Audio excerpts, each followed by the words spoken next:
Welcome back, everybody, to yet another episode of Two Chaps, Many Cultures, the show about the business of culture and the culture of business.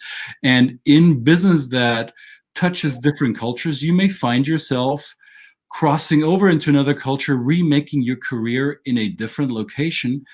And that may not always be as easy as it looks in the brochure that your employer gave you, because expatriate careers are not always clean cut and they don't always follow a template. And how do you plan your career abroad? That is a topic that you may want to pay attention to. And we will have somebody who is an expert in this. So stay tuned.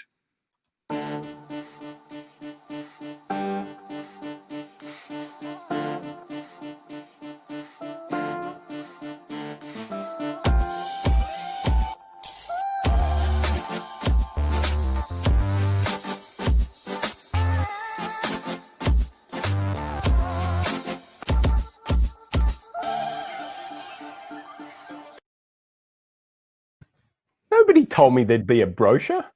Where's my brochure? Maybe you didn't get one. You were not important enough. It wasn't important enough. Well, I did it on my own, so maybe I should have just written my own. How about that? Yeah. That would have been I actually once wrote a brochure for one of the clients. It was the first time that they were sending people abroad, and they asked me to put together a, I don't know, it was like a 60, 70 page guide to entering that location. It was a big flashy brochure that we put together for that client. And a part of that was how you're going to reinvent your career. And it was not necessarily the expats themselves that the company sent on the assignment. It was their husband and wives. It was a so-called accompanying spouse who found themselves in a situation where they were not quite sure what's going to happen to me professionally. Maybe they had to push a pause button on their career in order to accompany their spouse to go on this assignment. And what does that do to your resume? What does that do to your professional career, your development? And that is something that needs special attention. And we have somebody that is special and gives it that attention, right? Absolutely. Look at that. Well done. So let's welcome her to the Two Chaps Mini Culture Studio. Welcome, Tracy Oyekanmi. How are you doing today? Hi, Two Chaps. Hi, Christian. Hi, Brett. It's so exciting to be here. Thank you so much for having me. Thanks for being here. Now, what do you do to help people who work abroad make their career, or make a career at all, or continue their career? Yes, so I am the founder of Visible at Work. It's a platform for highly skilled international executives and foreign trained professionals to stand out at work, mainly for a lot of people who work in corporate. And you would notice that for some, their companies move them. So the company provides the training, the support. And then there are some other people that take that leap of faith and move on their own to experience another culture, to get more work experience, maybe with a new division, and they do not have that support. They already have the hard skills, the technical skills to do the job. But when either you move into a leadership position, then you find out that it's not just about what you know, but how you can inspire people to take action. And that's where I come in helping such executives to be able to plan and be better prepared for when they move abroad or when they work on global teams. We also have a podcast as well called Visible at Work on Spotify, Anchor, iTunes, everywhere, talking about career. Visible at Work. And I think I should put that in a banner here, Visible at Work, so people know what it's called. So Tracy, where do you do this work? Do you do this anywhere, or are you predominantly focused on a certain geographic footprint? So for now, we are mainly focused on people that either relocated to the US or Canada. We also have, once in a while, we have clients from other parts of the world. Personally and professionally, in my corporate role, I had done training and managing for teams in Asia, in North America, in Europe, and the Middle East as well. So I have that breadth of experience dealing with clients from those parts of the world. But apart from that, like with Visible at Work, most of our clients are within US and Canada. And you're based in Vancouver, BC, right? Yes, I am. All right. So have you had to do this for yourself or for family members, this career abroad experience? Have you gone through that experience yourself? So yes, I will wear that badge of honor. It's funny how when I started as part of my communications role in corporate, I was doing that for a lot of executives. And there's a difference between like the theory aspect of it, supporting people. Of course, you're doing a lot of stuff. But when you now get to be in your shoes, going for a holiday is totally different from going to work somewhere else. And I did that myself. So personally, I have also helped myself to reinvent my career, to reinvent myself, moving from Nigeria to the US and then to Canada. And also I've been doing that like unofficially for a lot of friends and other people. And a lot of people kept asking for support. And that's why we decided to branch out and now have Visible at Work for so many other people. Nice. Well, and you have a raving fan here. He was on our program before. Brent originally from Vancouver and now based in Toronto, if I remember correctly. Yep. So, thanks for tuning in. Now, Tracy, you said you did this move from Nigeria. So, I mean, some of our audience may have had work experience in Nigeria, but for those of us who have very little experience with Africa or sub-Saharan Africa, how different is career planning? I mean, Nigeria is an English-speaking country. I'm going to be tongue-in-cheek devil's advocate here. Isn't Nigeria an English-speaking country? How hard can it be to remake your career going into North America? Come on. So, how would you describe those experiences? So for me, so I would take that from, I'll use both two different approaches. So my personal experience, and then of course, giving you like the work experience itself. So Nigeria is the largest Black population in Africa, and there are over 220 million people in Nigeria. It's an English-speaking country. It was colonized by the British, so a lot of the style when it comes to phrases, when it comes to spelling, like communication, it's like British standard. And then North America is North America. So that's one thing. Right. However, like research has shown that there's so many cultural values that apply to different countries. So if we were to use Nigeria as an example, number one, the work style, how people view their work, the communication style, like I mentioned, the collaboration and how people collaborate, the thought process, so what goes into you making a decision, what are the back channels and all of the bureaucracy that goes into decision-making process, and then the task orientation and the negotiation styles. So those are like main cultural values that any country would experience, not just talking about Nigeria, but if let's say you move from any part of Europe to North America, you would experience some of these variations in the cultural values, and that would definitely bleed into your work style, how you manage your team, how you deal with your bosses or like the management. So all of that is different, even if you're coming from a HQ. So like you're coming from a main office and you're moving to a different division, there's going to be a lot of differences. Fantastic. So I was just thinking as you were talking, you mentioned right at the start, you mentioned foreign educated, foreign trained. So that word foreign educated, foreign trained. I think that's obviously that message that people have to get across, right? They have to be able to translate what they've learned in a foreign context, even though it might be the same function. but having learned it in a different context, and then having to translate that into the context of the place that they're working in. So, I mean, that's pretty. That gets down to some pretty kind of core technical skills. Do you find yourself that you're asking them or working with technical people in that particular field of work, or are you how are you kind of encouraging people to?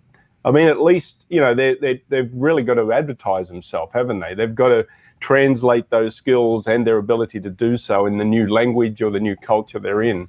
So how deep do you go into the actual physical, technical part of it? Yes, thank you, Brett. That's a great question. The truth is, no matter how trained you are or the skill sets you have, when you move to a new location, you always have to give context. You always have to give context. And I think you mentioned that when we were talking about like foreign trained. So, and I will give you an example. So like for certain roles, maybe the title itself, you're doing, like if you look at the core task, you're doing the exact same thing, but the title might be so different. And that might be a hindrance to you getting more opportunities just because that title is different. So if you're able to bring context into whatever skill sets you have and apply that to the role that you're aiming for or the new role that you're going to be starting as. So let's say you start work, today's your first day at work with a new team, and you wear so like in the UK or in Europe, like when you're an executive, it means like it's a more senior position. In North America, when you say like you're an executive or an associate, it's a more junior position. So you see how sometimes you don't put that context and you go out there and say, yeah, I was an executive, I managed a team of 50 people. And the person you're speaking on the other end is saying, how could you be an executive and you're managing 50 people? That's not possible. Or they might even think that maybe you're far reaching or you're not saying the truth. So that's how context plays a key role in how you want to plan and evolve your career when you decide to move abroad. So for a lot of technical skill holders where maybe you're an engineer or you're in a different field of business, before you start reaching out, sending your resume, doing things like that, take a time to do like career mapping to look at what the market in this new location, what is required of you, and then look at your skill sets to see the skills that you have and the things you've done. So projects you've done, relevant projects to what you've done, to where you're heading to, and then select those relevant projects. They don't have to know the whole story. Like you have to paint a picture, like a painter, paint a great picture of the relevant projects that you've done that applies when you use it in context of your new location. Okay. So I heard you mentioning career mapping and resumes. So is that something that you help your clients with? You sit down with them and say, okay, what's been your career trajectory in another location? What do you have in mind for your professional future here in this new location? And then you help them rework their resumes, or how do you apply your knowledge? Or what if I were somebody who needed to rehash my career in Canada, what would be some of the first steps you would take me through? Yes, so that is a huge thing that we do. Some people just come in for resumes. We do not just do only resumes, because you find out that when you are starting over in a new location, your resume is not enough. Why? Because maybe you've built a breadth of experience over 15, 20 years, and a 2-page piece of paper cannot tell the full story of your expertise and the things you bring to the table.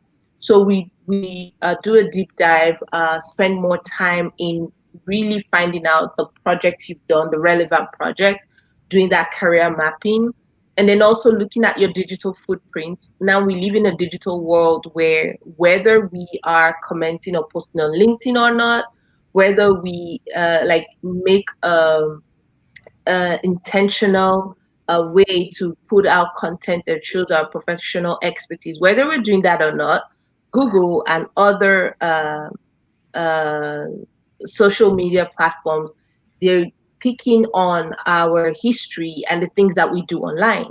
So what happens is when you move to a new location, before you even start reaching out for opportunities, people will go check you out to see, okay, what have you done in the past that shows anything about your experience?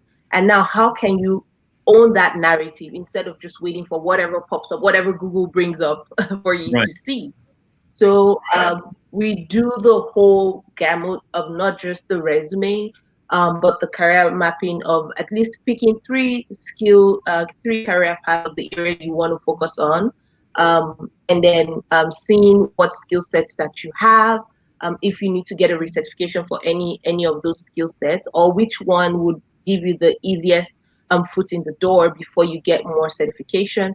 Then we can talk about the resume, and then we build a digital footprint for you, where somewhere online you have a career portfolio that shows your skill sets, that shows the project you've worked on, and then also optimizing your LinkedIn as well to start attracting people locally in that new environment that you're in. Because that's who you want to find you, not like people from your previous location, because now you are now in a new environment in a new location. I like the phrase owning the narrative. That was a good one. I like that. Which is sounds easy, and I think not enough people are taking active control of the online narrative that can be told with the data that's available. And so I'm happy to hear that you're making that a focus of your work. I think that most people, that's a really great way to, I guess, push back against particular stereotypes that people might have of the culture you come from. You know, that's important, right? Their perception, when we're working with clients, we're asking them right at the start, what is your perception of the place you're going to? And oftentimes they will turn the question on us and they'll say, but what will they think of me? I know there are certain stereotypes that people in the rest of the world hold of my culture. I know that some of them are true, just like all stereotypes, rooted in some basis of truth, but everybody's an individual. So that's an important point, isn't it? That just to kind of let people think what they want to think is not really an approach. It's a very kind of passive approach. You've got to be really proactive in taking control of them seeing you as a person, right? And also you as a person, and also what your goals and aspirations are, correct? Yeah. Definitely. It is so important. Like, you cannot leave it to chance. And I will say, I would not, hide by the fact that I'm a Black woman. And, just being in that intersectionality where people immediately get surprised when they hear you, you bring up a conversation and you're talking, and they're like, oh my God, did you say you moved from Nigeria and you speak this kind of English? Just because of that stereotype as well. So when I tell my clients to do certain things, or, because of the caliber of clients I've worked with in the past, and they feel that maybe it's not important, maybe we should just brush over that and move on, because I have also experienced it myself, and it's always better to own that narrative and take charge of what they can find about you that corroborates that story. So for every new information we hear, our brain always wants to either accept that story or negate that story. So accept the story in the sense that, oh yeah, I knew like he was going to be a smart person, like he was going to be the right person for the role. I just needed to corroborate that story. So if they go on your LinkedIn, is there anything that can corroborate that story? Or is there anything that would speak to their groupthink or their preconceived notions about, nah, I don't think that he can do that job, or like, I don't think he's the right person for that. So don't give people that chance to just judge you based on whatever notions of that they have, but you taking ownership and putting your best foot forward, and then let it be that at least you've done your best. You have covered all the bases, and then it makes it easier for people to start coming to you. So you're not the one doing the chasing. They now come to you because of the things that they've seen that you have done in the past. Now, if you allow me, I'd like to shift gears a little bit into, or change direction a little bit into Nigeria, because some of the stereotypes that the quote-unquote Western world has of West Africa may or may not be true. And we've had this topic on this program before with other guests that have West African roots. So Nigeria is, yes, the biggest economy and the biggest country by population in Africa, and yet it is far from being a homogenous culture. Wouldn't you agree, Tracy? Oh yes, definitely. There are over 260 languages spoken in Nigeria. Of course, English is the official language, and there are about 6 geopolitical zones that have like different ethnic groups that a lot of people identify with, apart from like the other languages that are spoken. So yes, it's not a monolithic culture. And that's the same thing too that applies with Black people all over the world, or even like Europeans all over the world, where you cannot just say because this person is from this part of the world, this is how everybody else behaves. So yes, Nigeria is very diverse. And of course, even though it's rich in resources, there's still so many other parts of the culture that is still far behind in terms of like the leadership and things like that. I don't want to go all political, but every country, like when you finally move to any location or any country, then you begin to see deeper aspects of whatever permeates in that culture, in that country. So if before anybody decides to just put a blank slate on any country or any culture, really try to immerse yourself, which you can do now. Technology has made it so easy by reading books about the place, finding out authors about the place. Chimamanda Adichie is a very popular Nigerian writer, and she's originally from Nigeria. She's reading books, she's giving speeches, different parts of the US and the world. She's won too many prizes. So just read out about. I think I didn't hear the name of the author. Can you repeat the name of the author? Oh, Chimamanda Adichie. Yes. Okay, thank you. She wrote Half of a Yellow Sun. Nice. Now, you said there are 6 big geopolitical zones in Nigeria. I think most people outside of Africa have no idea what you're talking about. And that includes me. So the three major ethnic groups in Nigeria that I'm familiar with: Yoruba, Igbo, and Hausa. But what am I missing? Yes, you're not missing anything. So those are the 3 major ethnic groups that, like, off the top of your head, like if you come to Nigeria, those are the 3 main ethnic groups you would find. And the 6 geopolitical zones are like the northeast, the southwest, the north. That's how most of the country lines are divided. And like for me, I am from the south, but my husband is from the west, and he's Yoruba. So that's why my last name is Oyekanmi. So that's the difference you would see, and a lot of the culture, some of the cultural nuances, like when you come to the capital, or the previous capital, which was Lagos before Abuja. So like say New York and then DC, you would see that there are different cultural nuances, and then when you move to other parts of the country, there are other cultural nuances that different cultures have. Thank you for that. And Brett was enough to create a banner here. So here's the name of the author of the book that you mentioned. Say her name again, because I'm sure going to butcher the pronunciation.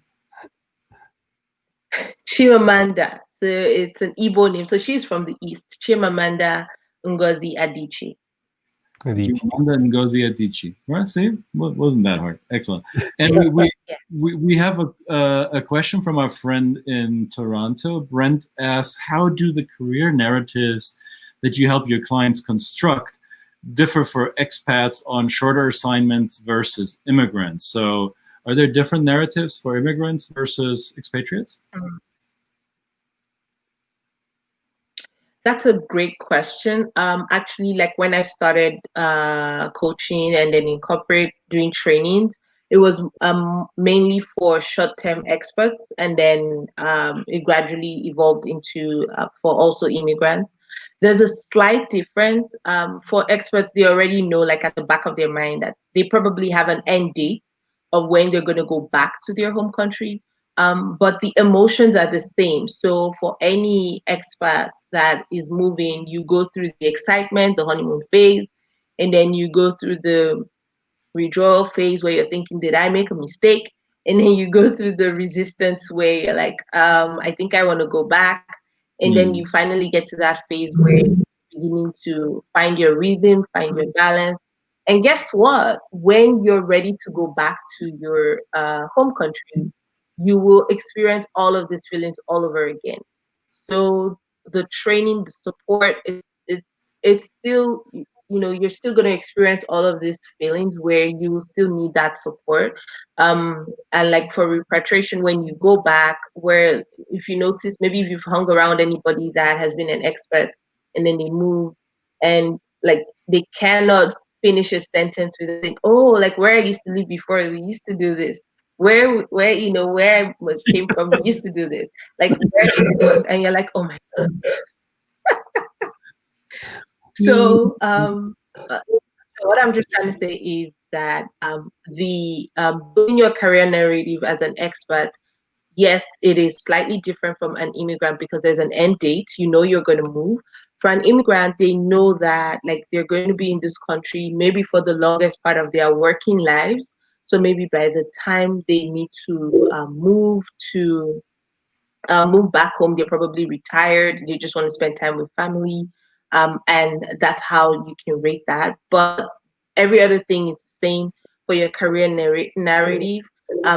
But for an expert, you know that there is an end date, and the team that you're going to be working with, they probably know that within 3 to 5 years you might leave. So some people are not as invested as an immigrant will be, where their working lives, they know they might spend the greater part of their working lives in that country. Thank you for clarifying that. Right. Yeah. So how do people find you, Tracy? We know the podcast is the podcast called Visible at Work as well? Yes, it is called Visible at Work. Yes. So that's what you want to look for, folks. So if you want to connect with Tracy, if you want to find out more about the work that she does, Visible at Work is the search term you want to put in all of your search bars, whether it's here on YouTube or on LinkedIn or on Facebook or wherever in the world. Maybe you ask Google. I don't know. Maybe you use Bing. Maybe you're one of the 3 people in the world who still use Yahoo. Or I don't know what else is out there. So you use Visible at Work. That's all paths lead to Tracy when you look for that search term. Yeah, the website too is visibleatwork.com. So you can find us there. I have a free guide that any of the listeners can download, where it breaks down the 5 steps to plan your career abroad. Nice. It's just type in visibleatwork.com/start, START, and you can download the book and just implement. Yeah. Excellent. Tracy, it's been a pleasure. Thank you for coming on today. Thank you for doing this early. I know you're on the West Coast of North America. It was I don't know when your day starts, but it's still an early program to be on and talk to us. Really appreciate your time. And Brett, any final thoughts?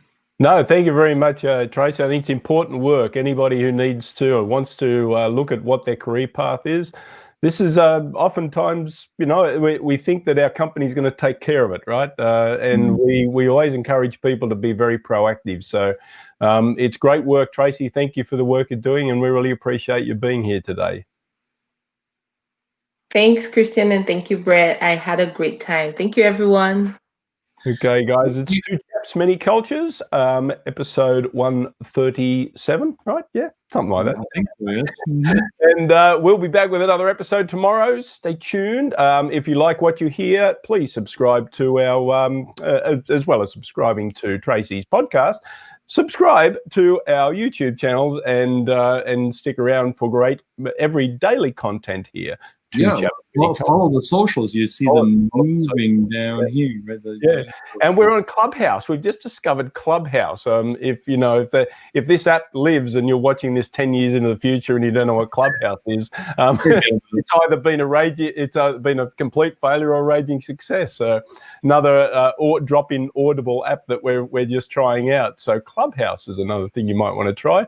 We might do a whole episode on that one day, but we'll see. All right, on the scroll bar here. All right. Yeah, just another thing to add, right? Thank you very much, Tracy. And it's Two Chaps, Many Cultures. We are out for today. See you tomorrow. Thank you very much, everybody. Bye-bye. Bye. Bye.